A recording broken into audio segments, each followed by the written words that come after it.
Why did you decide to shoot it all on film? The dream was make a film that was basically published or was viewed. And the project got to the point where I just didn't feel I could do what needed to be done.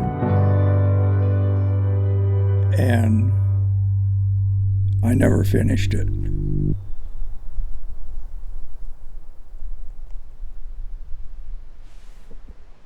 I did not know of anybody that has done more different experiences in more far-reaching places of Alaska than myself and my family and my buddies. How do you know that? I don't know that. I just suspect that. And there's bound to be somebody out there that I don't know about. And this movie's about all that. This movie, the way it was, is about some of those experiences. The very, very best experiences, unfortunately, they gotta stay quiet.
Thanks a bunch, buddy.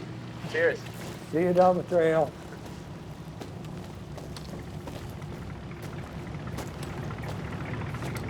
Looks good.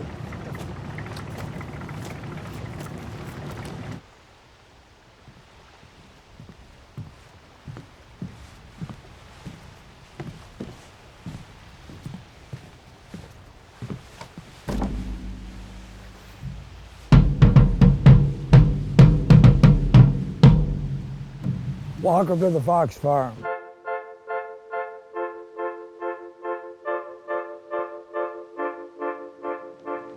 The boathouse is our #1 building.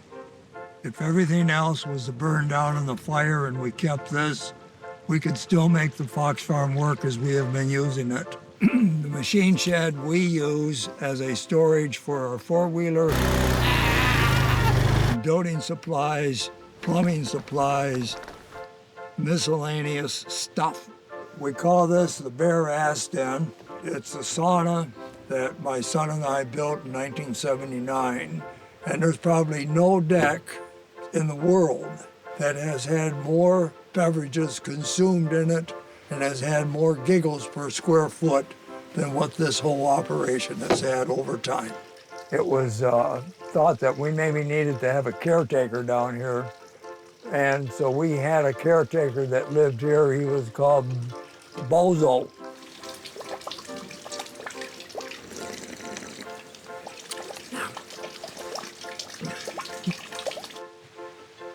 I've been on all of the continents except Antarctica.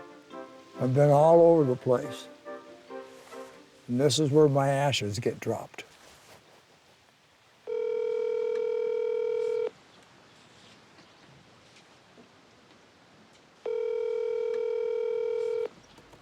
Your call has been forwarded to an automatic voice message system.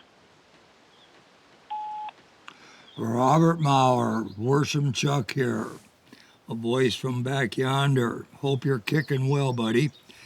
Hey, I've got grandson Max and his partner up from fresh out of film school in California, and we're doing a film using all of that old footage I shot back in the 70s. We're down at the Fox Farm right now on a deck. I'd like to bullshit with you a little bit if it'd be good enough for you. Just like to talk to you about it.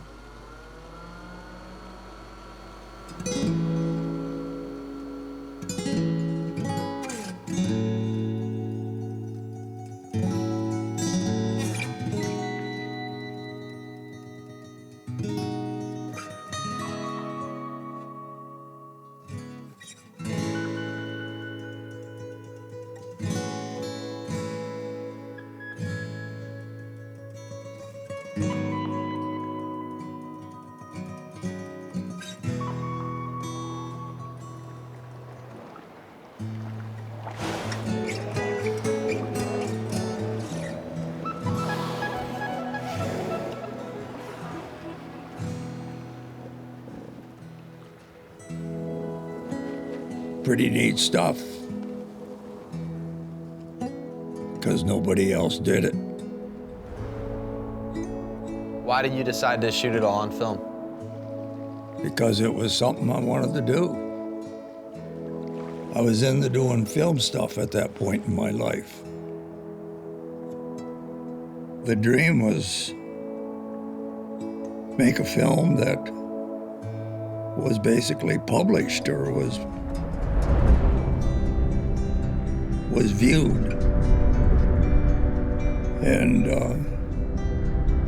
I got involved with flying and kind of lost interest in the film project. And I never finished it.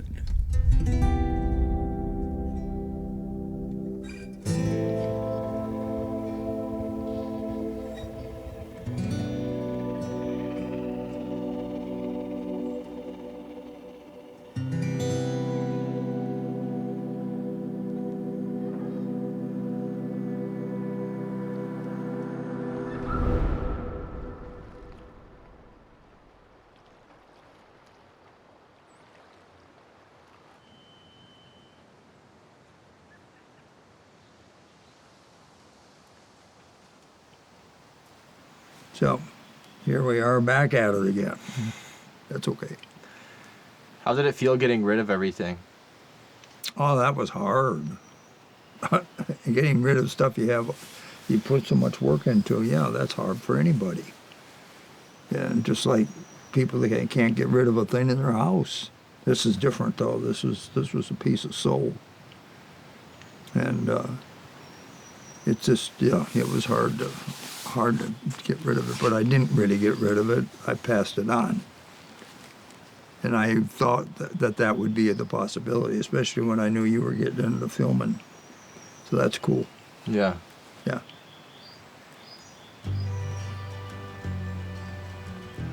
Wish you had kept the camera.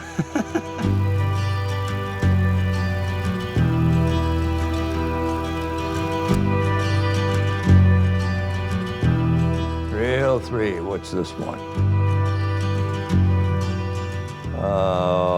might be float trip.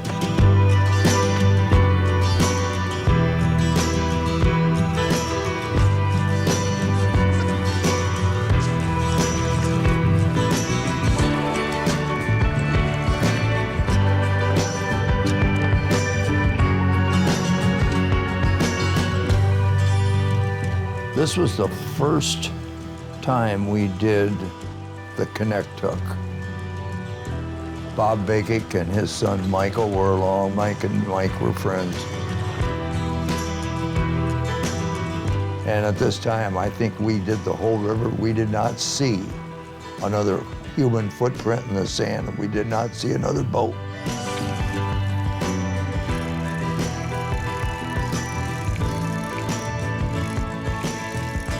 But this was the daddy-o of fishing trips. Man, you had counts to see who could catch 100 fish in a day first.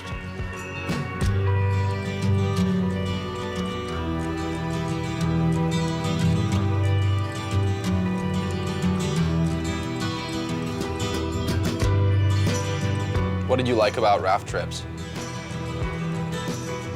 As long as you had your food, and you had your tent, your sleeping bag, and clothes, which was basically what you wore.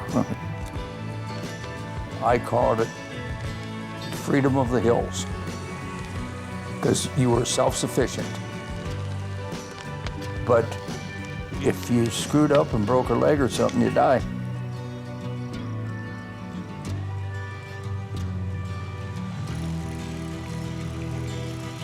That's quite a lifestyle. Oh, it was wonderful.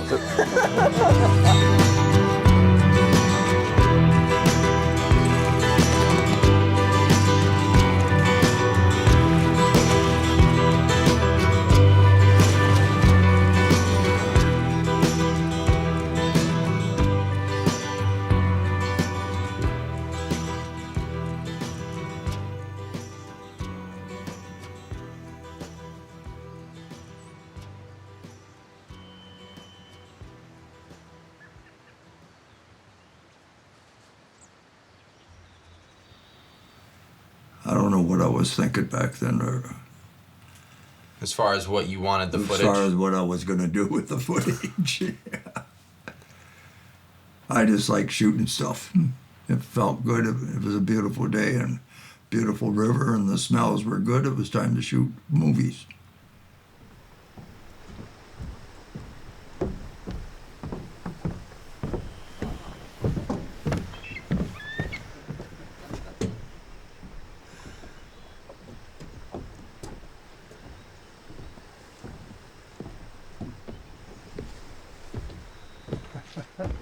That's the baby. My sound isn't on, is it? Okay. Well, that's the baby. Come here. Looks just like it used to.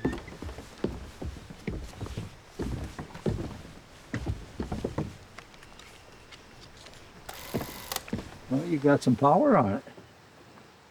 You got it so it works? It works. Holy smokes. Are you gonna do a zoom?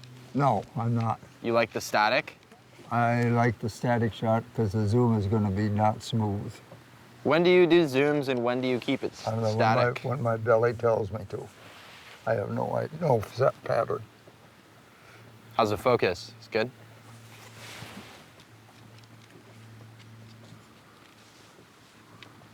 Yeah, we're good. Okay. Okay, ready, set?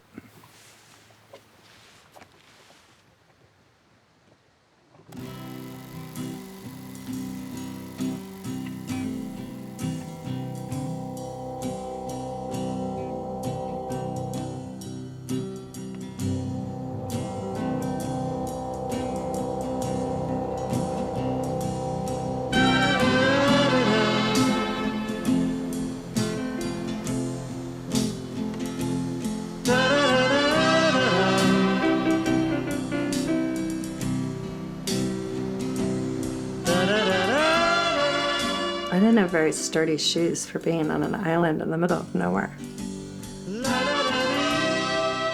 It's not like an old man thinking back on when he used to like tie his own flies. It's like just how fresh the world is when you're 9 years old and kind of checking it out.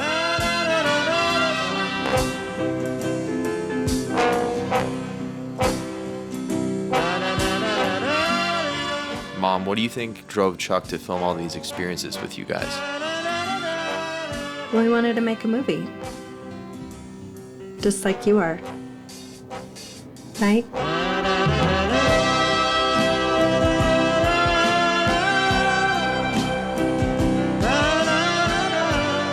Not even to like glorify our role, but we were kind of my dad's actors. I just remember at the end of every afternoon, we'd have to film over and over and over and over.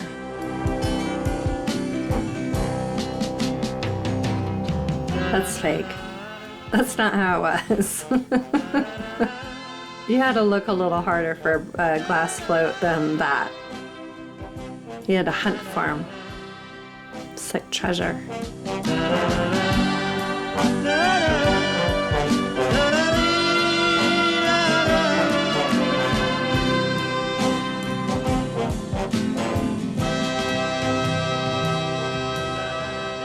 All right, ready, set, turn it on the camera, go.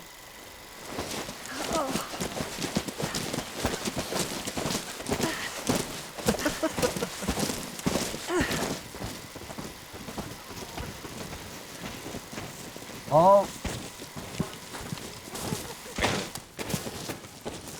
Let's do it again. Do it again. Yeah, let's go.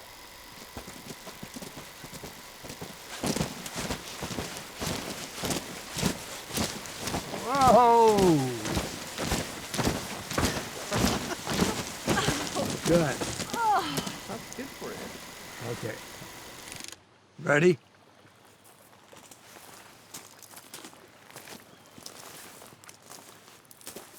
I'm your camera assistant. What do you want me to do?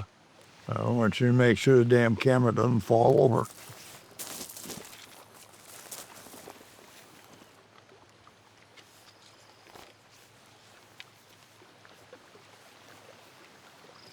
Okay, you good. Okay, come on.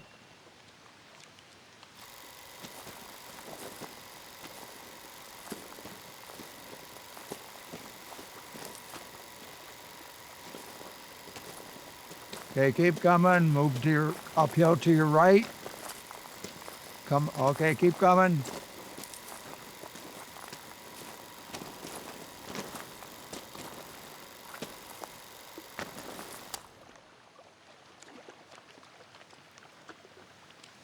We're out of film. Do it again. No, we're out of film.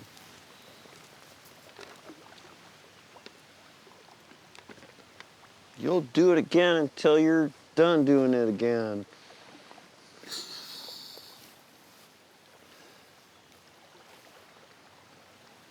Do you want me to hold it, Dad? No, I'm good. If you don't do it again, you won't get any more candy bars the rest of the trip. No more almond joys. No. Look at that. First roll of film you've shot in 50 years. Yeah, that's right. This is gold. Yeah, I hope so. I know it is gold, whether it works or not.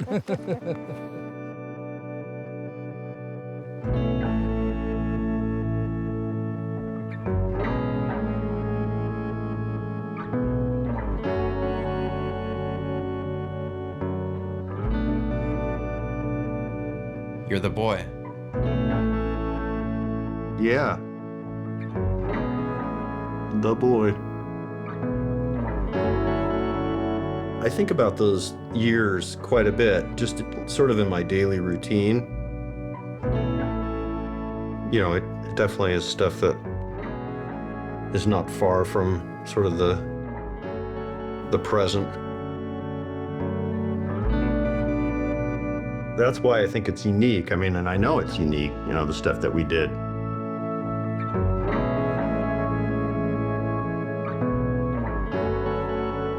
Tell me about your relationship with Chuck now.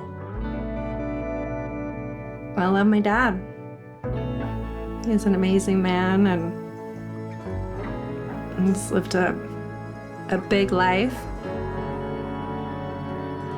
Not perfect. None of us do, but I feel very special to have grown up the way that I did, and still to this day. I mean, I haven't lived there since I was 18, but it makes me proud to tell people that I grew up in Alaska. Because not very many people get to experience it and the way that I got to. Okay, can we stop? Oh, I'm like hot and sweaty, crying.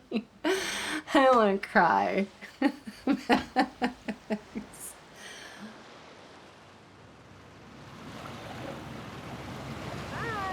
Bye. Bye.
Hey, Wirschem here.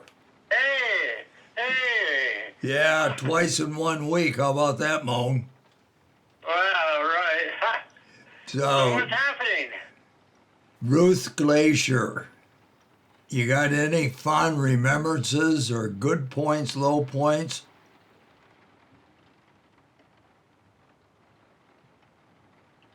Because of my age and other thing, I struggle at times with hearing and understanding. But you're talking about your book? The film project that we did on the Ruth Glacier, 1978 or whenever it was. I see. Okay. Well, wow. That's a long time ago.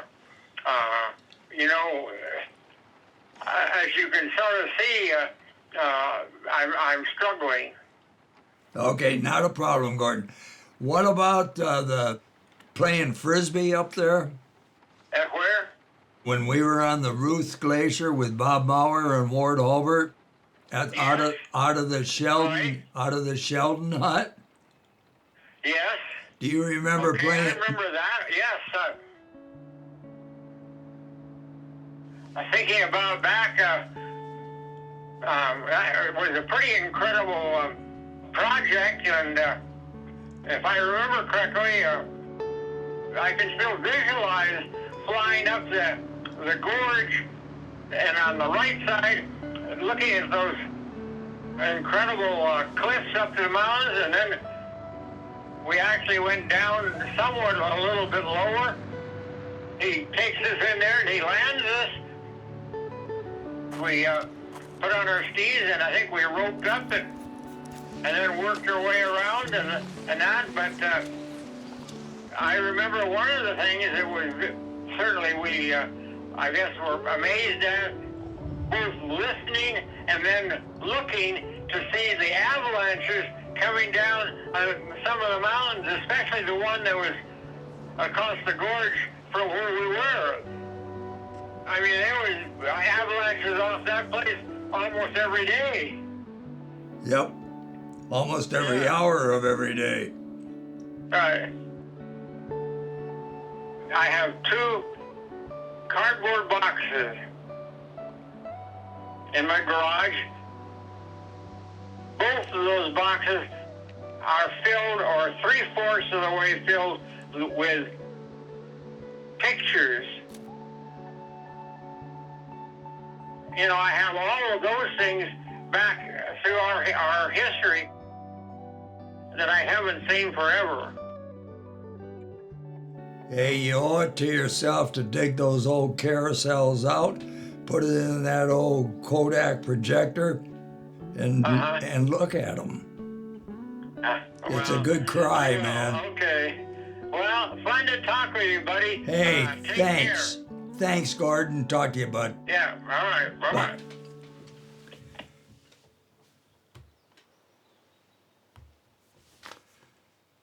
Whew.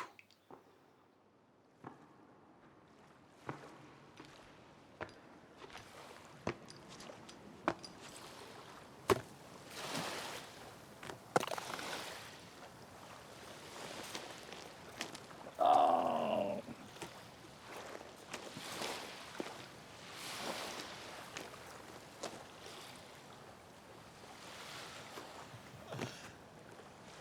Do you miss those times with your friends? Oh, yeah.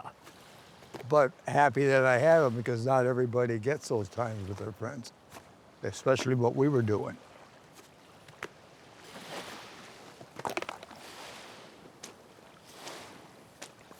Oh.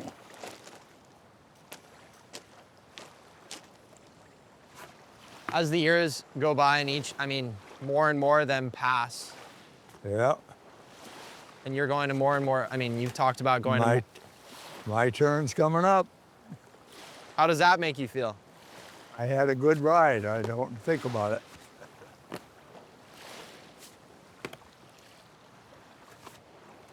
Does death scare you? No. When time comes, time comes.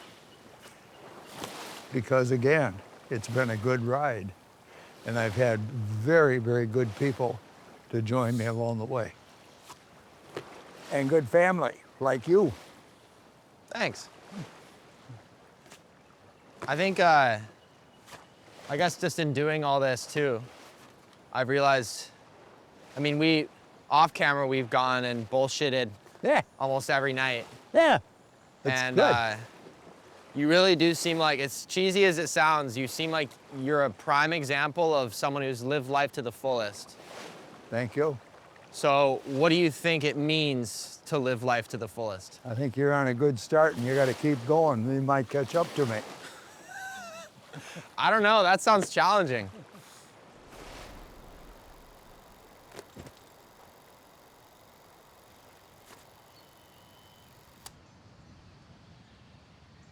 You're drawing it. No, you're drawing it, man. I'm not drawing it, You said dude. you're the guy that's going to draw it. This is... When did I say that? Yeah, you said... You're the drawing it. artist. I This am is not your the art artist. piece. I'm not the artist, and this is our piece, mostly yours, because you want to do it really bad.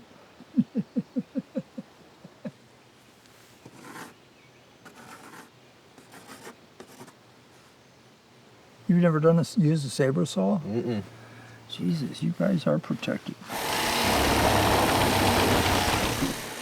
Follow the line. I'll hold it on that side.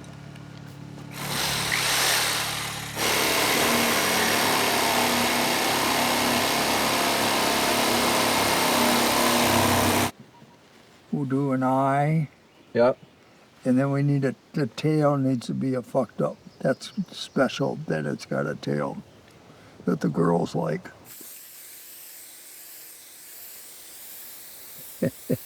What? He looking like a horny dude. That's good. I like those kind of rams. So, Okay. Okay, let it dry a second. And How can you tell it's a horny ram? well, by those vertical striations that'll run down through his fur, Uh-huh. that's only during mating season that they get that. The rest of the year they don't have it. I didn't know that. Yeah, I didn't either, but it sounded good.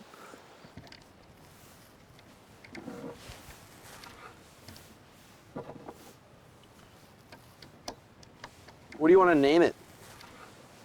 Bozo. Why?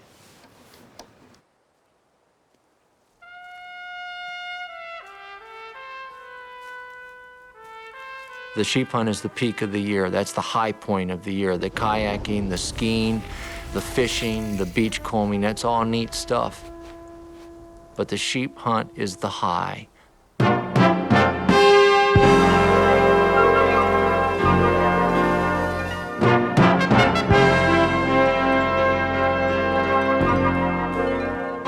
It is really neat when you backpack way back into an area after an airplane has dropped you off from an hour or 2 hours of flying, and you know that in some cases the nearest human being to you is over 100 miles away.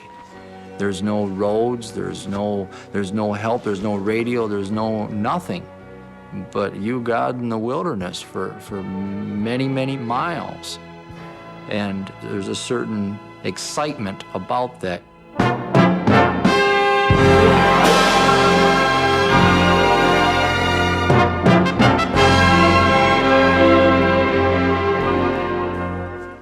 It's like total freedom when you're out there. You know, you're not tied to any schedule. You just do what comes natural, and it's relaxing, and you forget all about your previous day-to-day existence.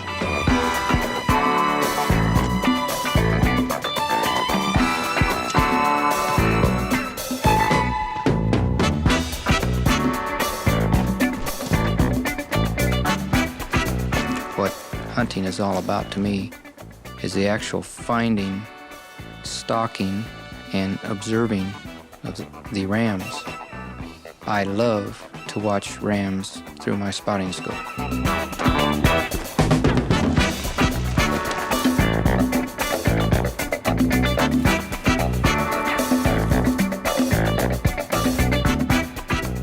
We really looked over a lot of rams, and there have been fewer and fewer of these big sheep. There's been lots of rams around, but not so many of these big ones. And we look over a lot of sheep, and we just come out without taking one.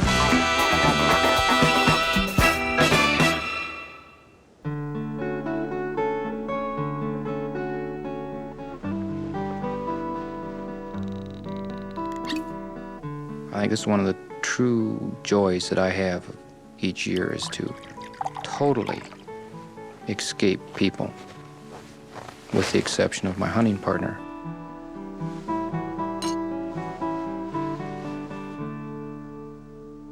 You want someone who shares the same feelings and kind of reverence for the country that you do, and the ability to enjoy all of the uncomfortable things that you have to go through in one of these experiences.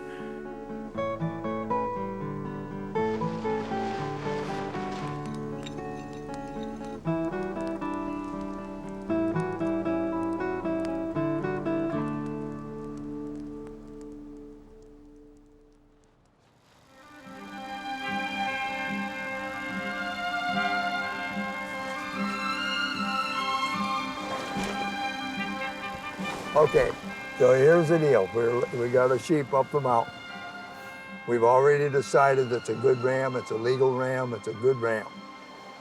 But we can't go around the mountain. We got to go this way. There's no other options for us to do. No other, are you sure? I'm sure. We already looked at them. No other options? No other options. This is it. You got to go up that damn cliff.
As soon as a man starts thinking of home, it's time he should leave the wilderness, because it's obvious that you are no longer enjoying what you went out there for. Or you have found what you want.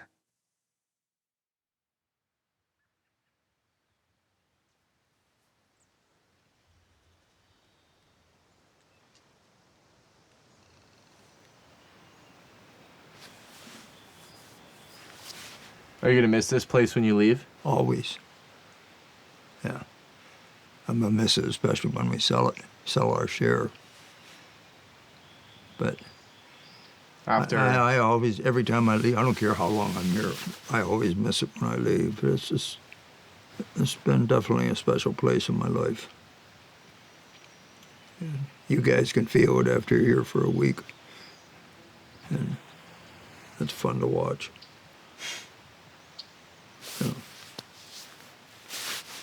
Yeah. Why are you selling your share? Because I'm really too old to really do my piece of the action. And I see some changes, potential changes coming that maybe I just don't want to be around. It's the way it was. Sometimes the memories of the way it was is better than trying to keep them going 50 years later. And remember the way it was, do something different.